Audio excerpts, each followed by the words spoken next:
बंद ही रहने देती। नीचे तो बड़ी चहल पहल शुरू हो गई है जी। तो होने दो, मुझे नाश्ता यहीं ला देना। इस तरह तो आप लेक्चर ना दो सुबह सुबह। मैं इतनी भी डिग्रेड नहीं होना चाहती उन लोगों के सामने। मैं गई थी मुराद से बात करने। आई कैन अंडरस्टैंड, उसे अभी शॉक लगा है, संभलने में थोड़ा वक्त लगेगा। और ठीक है, मुझे क्या जरूरत है नाश्ते की अदालत में हाजिरी देने की। तुम जानती हो फरियाल का सबसे बड़ा मसला क्या है? उसे मुराद की मोहब्बत की आदत हो गई है। इस पूरे अरसे में महबूबा की जिंदगी बनकर बड़ी शान से जिए। तो इसमें गलत क्या है? वो ना मोहब्बत करना भूल गई है। मुराद उसे जी जान से मोहब्बत करता रहा है, इसमें कोई शक नहीं है। और फरियाल ने उसकी मोहब्बत को अपना हक समझकर वसूल किया। बात तो आपकी ठीक है अम्मी, तकब्बुर और फख्र में बड़ा बारीक सा फर्क होता है, और ये फर्क फरियाल को समझ में नहीं आया। और दुआ करो कि उसे समझ आए भी ना। वैसे इम्कान तो दूर दूर तक नहीं है।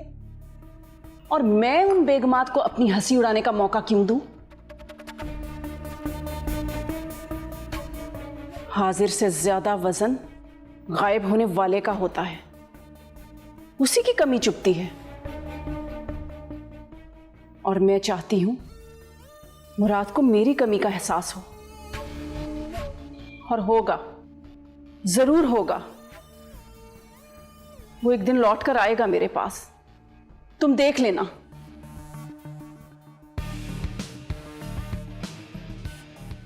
मैंने इतने सालों में मुराद को उन मां बेटी से इतना दूर कर लिया है कि अगर वो बांध के भी रखना चाहे तो नहीं रख सकती। और अगर इम्कान पैदा हो गया तो? क्योंकि अब तो फरियाल के पास सोचने के लिए वक्त ही वक्त है। आखिर वो अपना मुहासबा करेगी तो उसे अपनी गलतियों का अंदाजा तो होगा ना। एक औरत होने के नाते तो तुम क्यों मेरे दिल में उसके लिए हमदर्दी पैदा कर रही हो? अरे वाह, मैंने अगर कोई नुक्ता उठाया तो आप सिर्फ इसलिए रद्द कर रही हैं कि आपको गवारा नहीं। अम्मी भूल गई, आप ही तो कहा करती थी कि हर पहलू से सोचो। अब तो बाकायदा तौर पर ठन गई है। मायशा, रिमशा बीबी आ गई हैं जी। अम्मी, हम बाद में बात करेंगे इस पर, पहले मैं रिमशा से मिल लूं, इससे पहले कि फरियाल उसके दिमाग में कुछ और भर दे।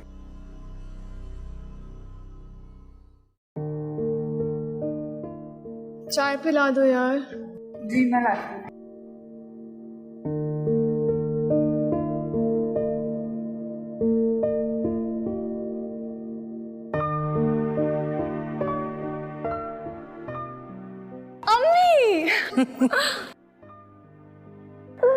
कैसी हैं आप? बिल्कुल ठीक। तुम बताओ, कैसे गुजरे दिन तुम्हारे? बहुत अच्छे। इनफैक्ट इस बार तो बड़े मजे का रेवोल्यूशन हुआ।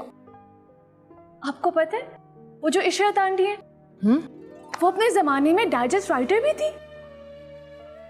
हाँ, हम दोनों को ही बचपन से लिखने का बहुत शौक था। उन्होंने तो अपने युद्ध के जमाने की पोइट्रीज भी सुनाई। मैंने तो रिकॉर्ड कर ली। सोच रही हूँ कि रिमशा, हम इस टॉपिक पर बाद में बात करेंगे। फिलहाल मुझे तुम्हें एक जरूरी बात बतानी है। जी? हमेशा की तरह इस लड़की का फोन ही बंद रहता है। नियाज बेगम को तो अल्लाह मौका दे।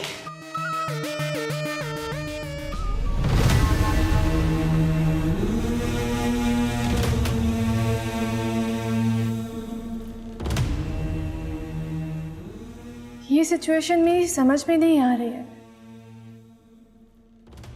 वेट, फहद मामू को मामा ने यहाँ से जाने को कहा, राइट?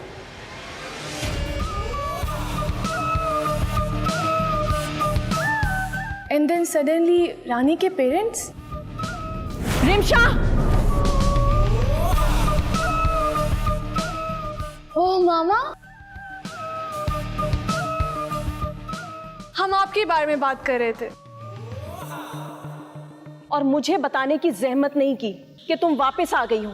फोन क्यों बंद है तुम्हारा? चार्जर खराब हो गया है। तो जाओ जाकर चार्ज करो। अब तो मैं घर पे ही हूं ना मामा। ये सामान यहाँ क्यों रखा है? जाकर कमरे में रखो। और तुम जाओ जाकर फ्रेश हो जाओ। ये बालों का क्या हाल बनाया हुआ है? कुछ भी नहीं। रूखे रूखे हो रहे हैं बाल तुम्हारे। शमा, जाओ जाकर ऑयल लगाओ। जाओ तुम।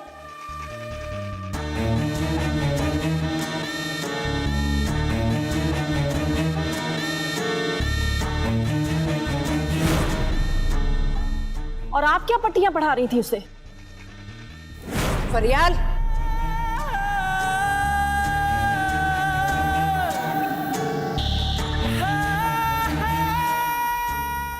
मैं क्यों पट्टियां पढ़ाऊंगी? बच्ची इतने दिनों बाद घर वापस आई है, मैं तो उसका हालचाल पूछ रही थी। तो फिर आपको इतना बुरा क्यों लग रहा है? क्योंकि तुम हर बात को मनफी अंदाज में देख रही हो। अच्छा, तो बताइए मस्बत अंदाज क्या है? तुम्हें भी रानी पर ऐसे बेबुनियाद इल्जाम नहीं लगाना चाहिए था। बेबुनियाद? अगर मैंने बात बढ़ाने की बजाय खामोशी इख्तियार की है तो ये बात भी मेरे खिलाफ जाएगी। और आप ये भूल रही हैं कि इस मामले में मैंने अपने भाई तक की साइड नहीं ली। और इस मसले को अगर आप मेरी नजर से देखें तो आप बेहतर समझ सकती हैं कि मैंने ऐसा क्यों किया। रानी का रिएक्शन चाहे कुछ भी रहा हो, पत्थर पर भी अगर मुसलसल पानी गिरता रहे तो वो भी एक ना एक दिन पिघल जाता है। और वो तो फिर लड़की है, अभी उसकी उम्र ही क्या है। और अब तुम जिस तरह से रिमशा को ट्रीट कर रही हो, मैं उसे डबल माइंडेड नहीं होने देना चाहती। यानी मैं अब अपनी पोती से इस खौफ से बात ना करूं कि तुम्हें बुरा लगेगा।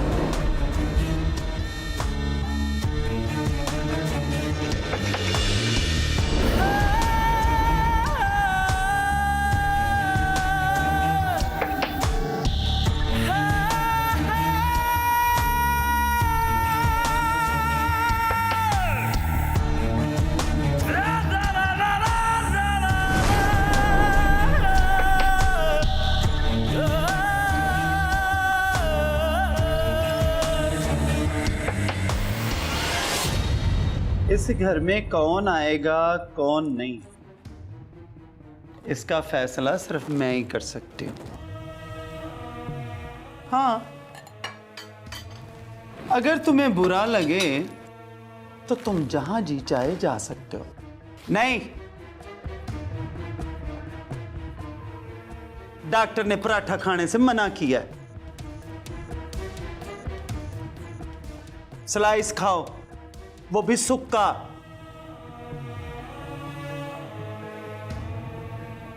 गुलबहार, मुझे तेरी हर बात याद है।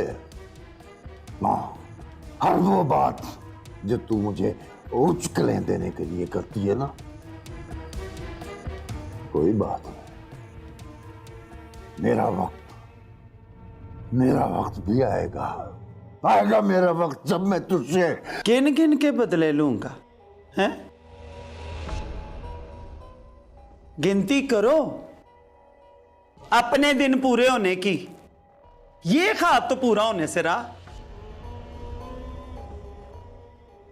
अब नेवर माइंड। अब मैंने कुछ नहीं सुना। इस घर में रहने के बावजूद तुम्हें नहीं पता कि इस घर में क्या हो रहा है?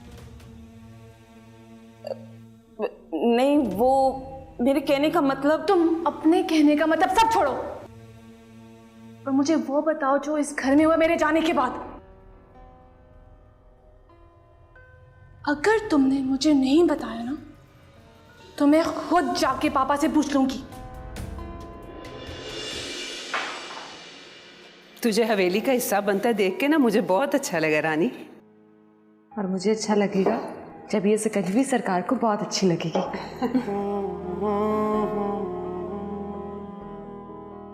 और हाँ, वो मैंने बाकी लोगों के लिए पतीली में बना दी। जान मोहम्मद से कहना आके ले जाए। ठीक।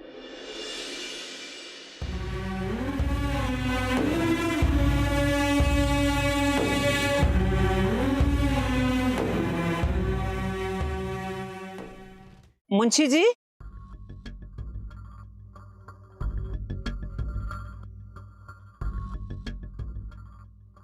छोटी बेगम ने भिजवाया सरकार के लिए, सिकंजवीन है। भाई रानी, ये तो बहुत अच्छा किया तुमने। आज तक किसी को इस बारे में ख्याल ही नहीं आया। आपके पास बसीरत है सरकार, लेकिन ये ना भूलिए छोटी बहू के पास हिकमत का खजाना है।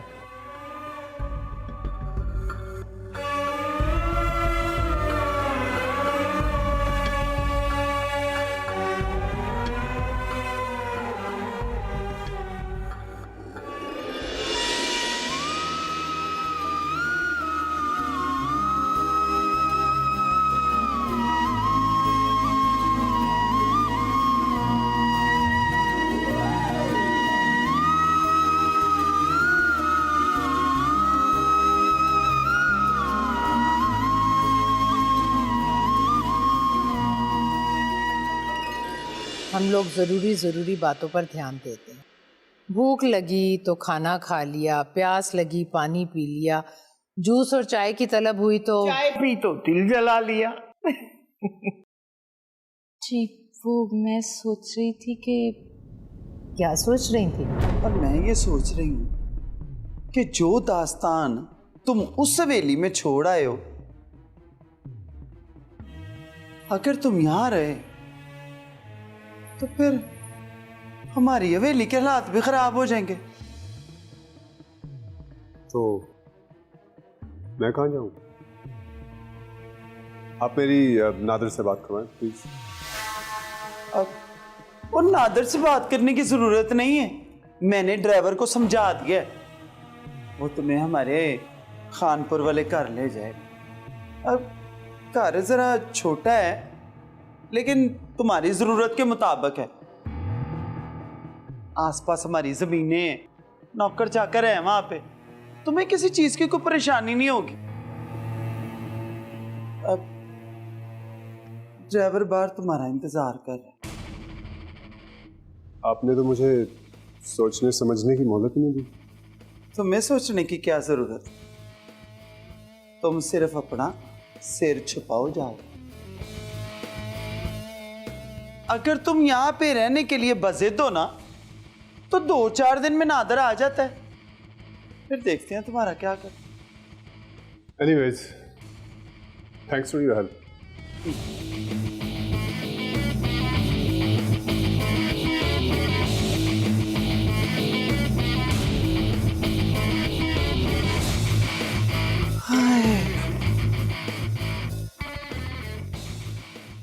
ओए खानी, दूध ठंडा करके ले आ।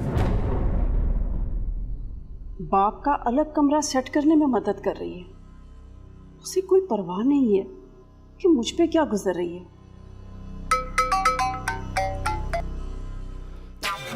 हेलो,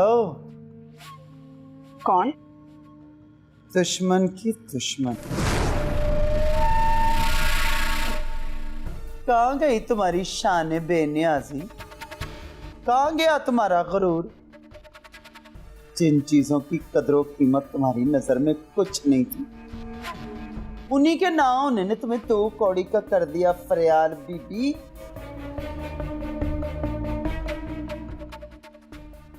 गुलबहार। हाँ, गुलबहार। मैंने तो तुम्हें पहले ही वार्न किया था। आपने मेरा मजाक उड़ाने के लिए फोन किया है तो वो तो आप उड़ा चुकी, मैं फोन रख रही हूँ। मैंने तुम्हें सिर्फ ये बताने के लिए फोन किया है कि तुम्हारा भाई लंदन वापस नहीं गया। वो कल रात से मेरी हवेली में ही था। था का क्या मतलब है? अब कहाँ है वो? मैंने उसे अपनी जमीनों वाली हवेली में भेज दिया है। मैं तुमसे सिर्फ इतना पूछना चाहती हूँ कि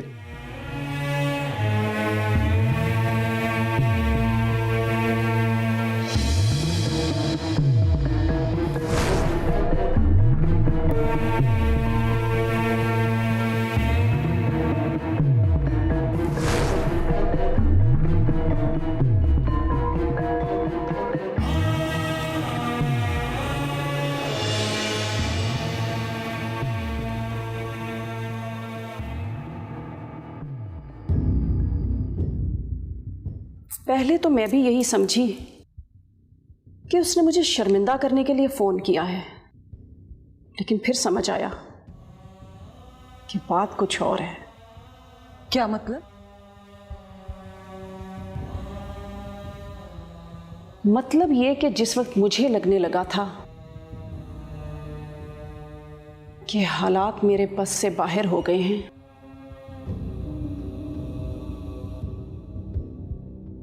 ऐसे में एक रस्सी हाथ लगती नजर आ रही है मुझे, और ये रस्सी बहुत मजबूत है शमा बेगम।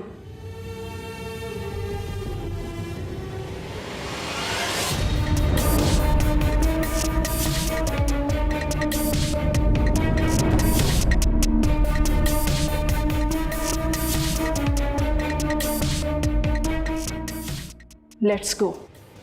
पर कहाँ? नादिर शाह की हवेली।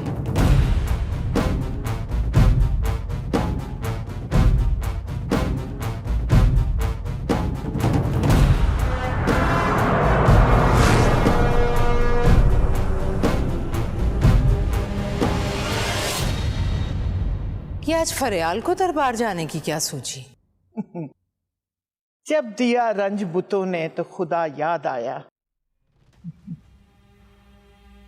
रमशा का मुराद को सपोर्ट करना भी उसे बुरी तरह खल गया हो। कोई बात नहीं है अम्मी कि वो उसके लिए भी मुझे ही कसूरवार समझ रही होगी। भाई इतनी बारीकियों में मुझे मत उलझाओ। मेरे दिमाग में जो प्लानिंग चल रही है सारी गड़बड़ा जाएगी। हाँ, वो प्लानिंग क्या है? आपने खुद ही तो कहा था कि अब प्लानिंग की ज़रूरत नहीं है। अरे वो तो मैंने ऐसे ही कह दिया था। जब मुराद ने इतना बड़ा कदम उठा ही लिया है, इससे पहले कि वो यू टर्न ले, उसके रास्ते को साजगार बनाना है। वो कैसे? अगर मैं चाहूं तो अभी फरियाल को ऐसी चोट पहुंचा सकती हूं कि उसे संभलने में सालों लग जाएं। वो कैसे बीबी साहब? बिल्कुल वैसे ही जैसे रियाना ने नादर के साथ किया था। फरियाल की आवाज रिकॉर्ड करके शाह मुराद को भेज दूं। अभी तो वो आए भी नहीं है। वैसे आपको क्या लगता है वो आएंगी? आएगी? आ गई है। जा जाके उसका इस्तकबाल कर। जी बीबी साहब।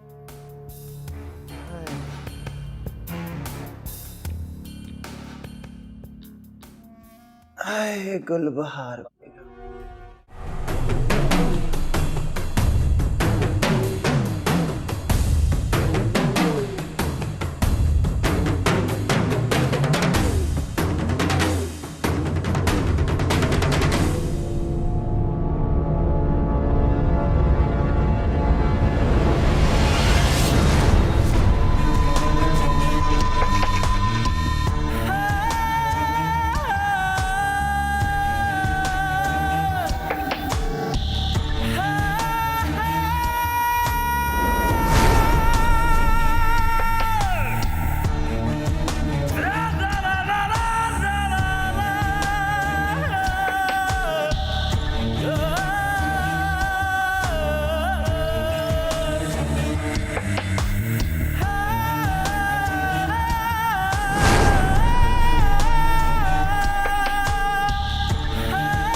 मैं तेरा नाम ना लूं, लोग फिर भी पहचाने तुझे।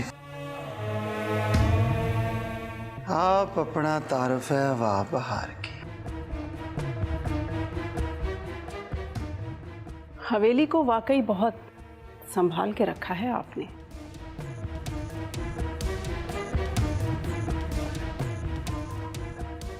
मैंने अपने खून पसीने से इस गुलशन की आबियारी की है। फरियाल बेगम, मजाक ना समझना, हकीकत है ये। इन दरो दीवार ने बड़े इनकलाब देखे। जानती हूँ, और ये भी कि उनके पीछे आप ही का हाथ रहा। ना, सबके पीछे नहीं। अब ये आपकी आला ज़र्फ़ी है। पहली बार किसी ने मेरी आला ज़र्फ़ी का इतराफ़ किया। अब क्या हम यूं ही एक दूसरे की तारीफ में कसीदे पढ़ते रहेंगे, क्या काम की बात भी कर लें? बैठ। शुक्रिया।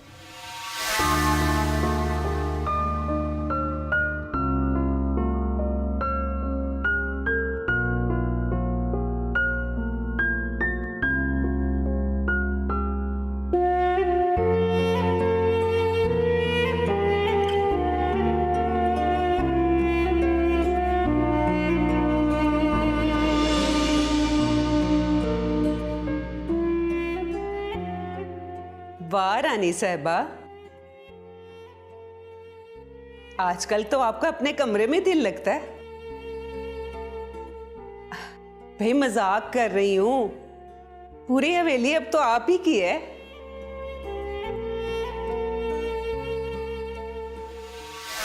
तुम्हारा आ जाना ही एक वाकया है इस हवेली की हिस्ट्री में। मैंने भी कभी तसव्वुर नहीं किया था इस हवेली में आने का। गोया मुराद से तुम्हारी बातचीत आजकल बंद है, हैं? होनी भी नहीं चाहिए। फहद को आपने कहाँ भेजा है? फिक्र ना कर, और किसी कुएं में तका नहीं दिया। मेरा जाती ड्राइवर उसके साथ है। आपको उसने क्या बताया है कि वो क्यों रुका हुआ है, वापस क्यों नहीं जा रहा? नादर से मिलना चाहता। लेकिन क्यों? वो तो उसे जानता ही नहीं है। वो पहले मिल चुके हैं।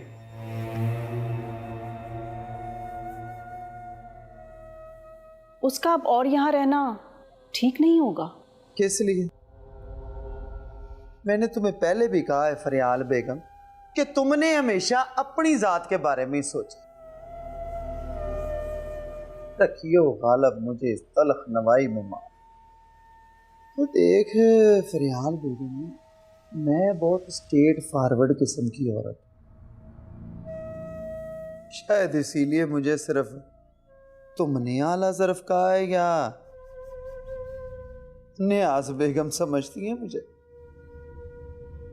खैर, हालात को देखा जाए ना तो तुम्हारी जिंदगी और मेरी जिंदगी का ताना बाना उलट है।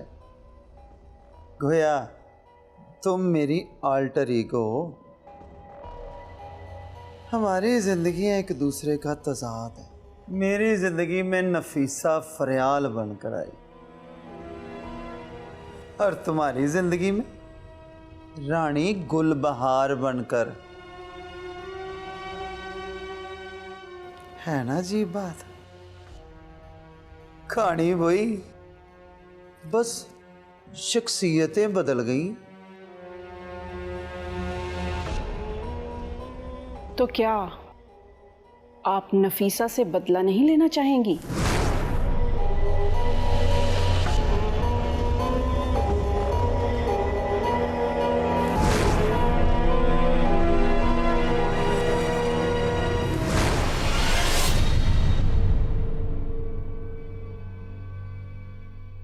किसी ने कुछ पूछा तो नहीं?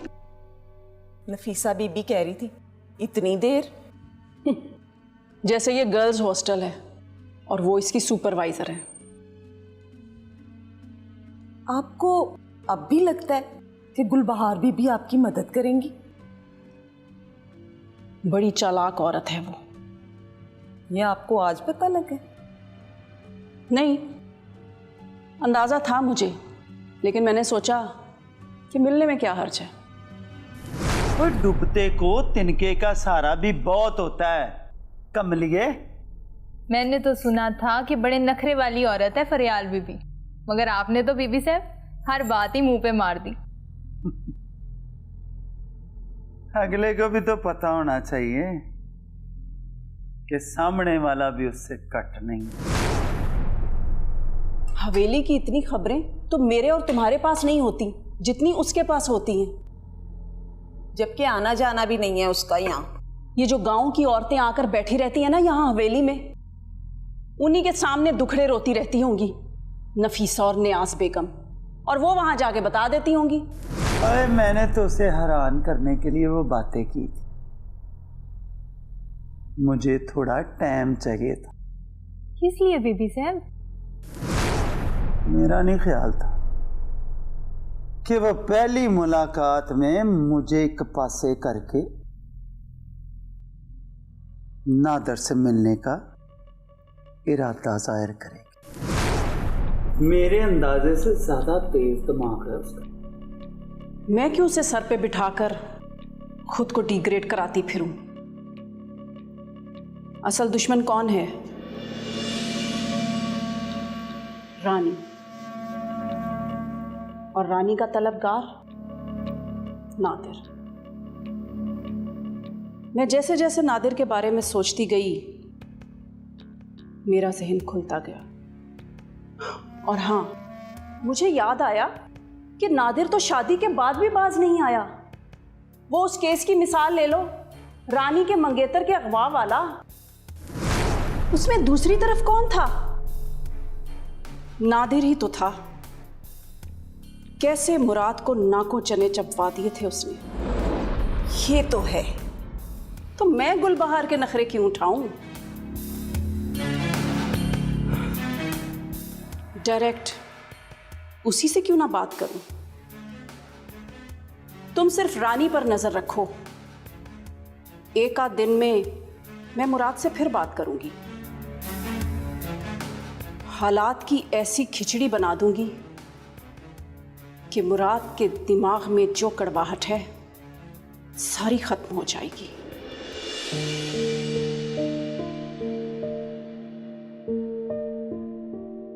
ये दूध पी लें, ठंडा हो जाएगा।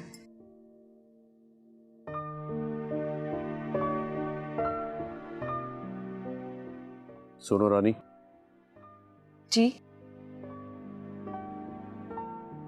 तुम जब से आई हो अपने घर नहीं गई ना? नहीं, क्यों? ऐसे ही। अगर तुम्हें फिक्र होती तो तुम खुद जाके उनकी खबर लेती। जी?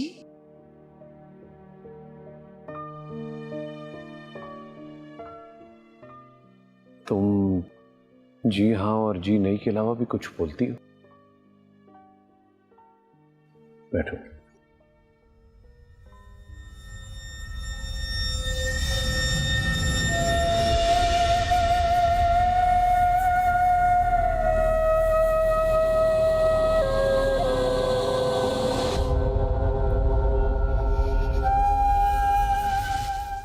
क्या बात है मामा?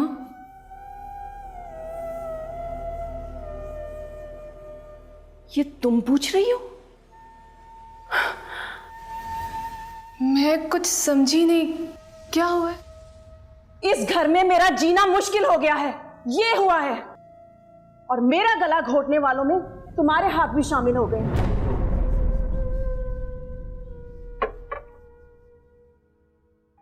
तुम्हें मुझसे इतना खौफ आता है? क्या इतना ही डरावना इंसान हूं मैं? नहीं नहीं, ऐसी कोई बात नहीं है। नहीं, कोई बात तो है। तुम्हें इतने दिन हो गए इस घर में आए हुए, लेकिन तुमने आज तक कोई बात नहीं की, ना अपने बारे में ना मेरे बारे में। मेरे बारे में तो आपको सब कुछ पता ही है। मुझे क्या पता कि तुम मेरे बारे में क्या सोचती हो। मेरे सोचने से क्या होता है? एक इंसान की सोच दूसरे इंसान की दुनिया बदल सकती है। जैसे आपने मेरी दुनिया बदल दी।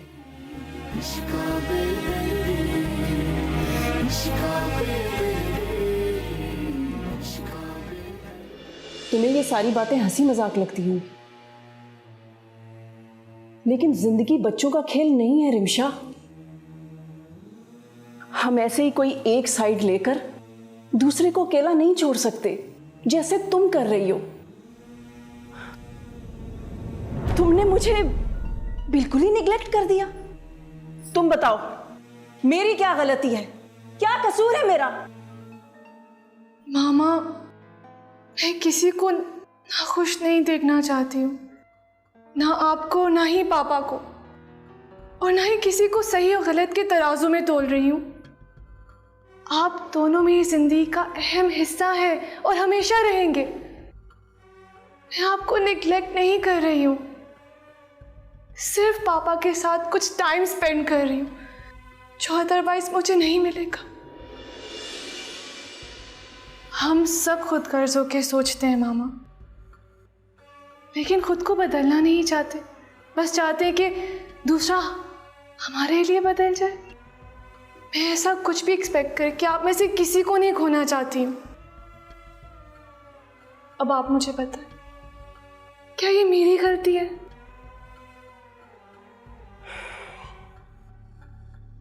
कुछ नहीं, थक गई हो, सो जाओ। आई लव यू मामा। I love you to.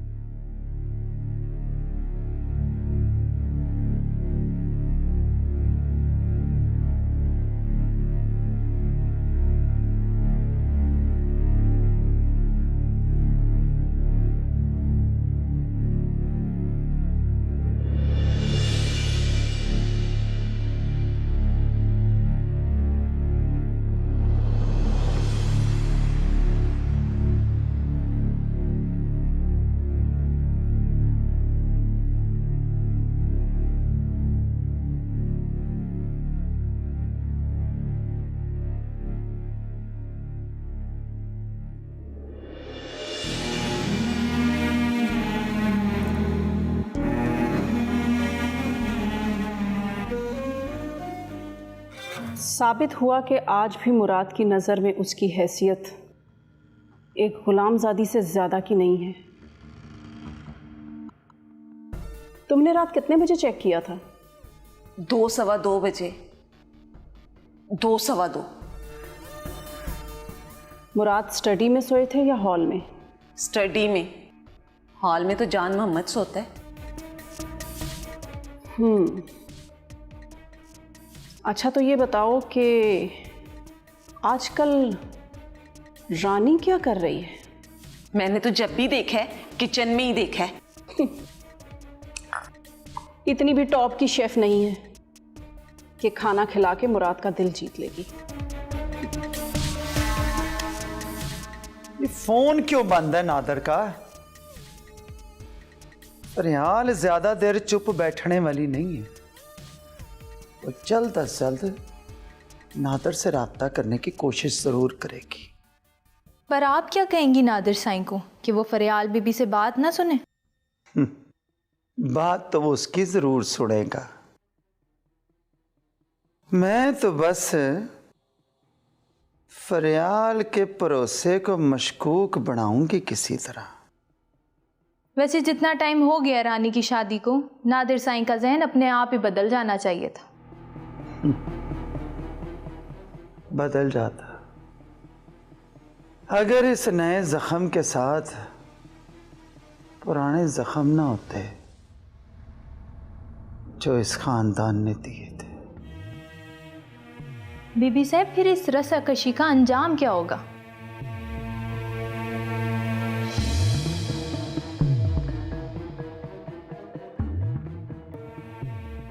मैं चाहती हूं कि रानी पूरे घर के सामने शर्मिंदा हो। लेकिन आज ये कैसे मुमकिन है? आज सब लोग एक साथ हैं। आप आज नाश्ते के लिए क्यों नहीं आए? वो मैंने ज़रा जल्दी कर लिया था। लंच सबके साथ करूँगी। मुझे आपकी कुछ समझ नहीं आती है मामा। Here's your wish.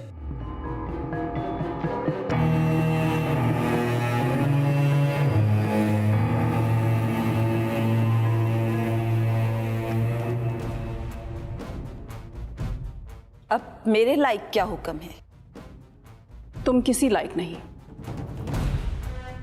अब जो करना है मुझे करना होगा। तुम जाओ।